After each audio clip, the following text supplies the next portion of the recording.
Let's see where we are. We already talked about the three elements of the Power Automate: triggers, actions, and connectors. In this section, I would like to talk to you about triggers. When we talk about triggers, we basically think about something like this. Well, just to clarify, this is not a firearm. This is a trigger of an air pistol and Olympic sports equipment, or in better words, we call it precision paper punching equipment. Apparently, I'm not supposed to talk about firearms in Udemy courses. Regardless, as much as I want to say trigger reminds me of something like this, that's not the case. When we talk about Power Automate triggers, you usually think about something like these. Yeah, that's the reality. Something like an emergency call to 911, an alarm clock, or a bite alarm, or the tiny bell that you attach it to the end of your fishing rod, and when the fish bites, you hear the bell and you react to it and you do something about it. So basically, these are the three types of triggers that we have in Power Automate.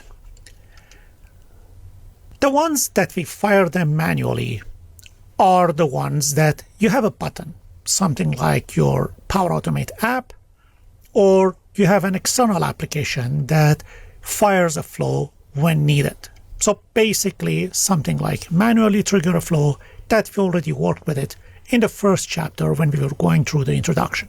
The other set of triggers are the ones that you are fired on schedule. You may schedule it to fire a month from now, a week from now, every hour, every 5 minutes, once in a year.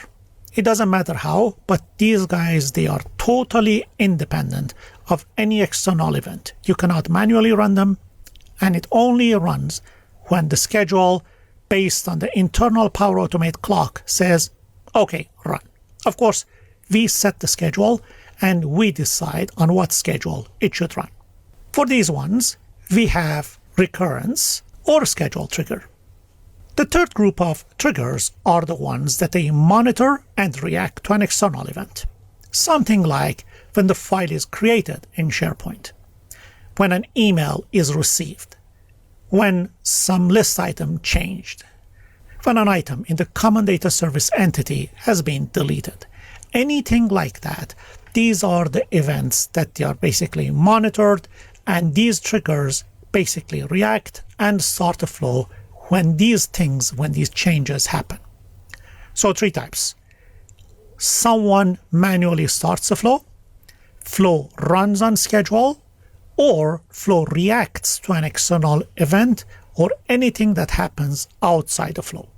Now let's start with the flows that we manually trigger them, both from browser and from the Power Automate app.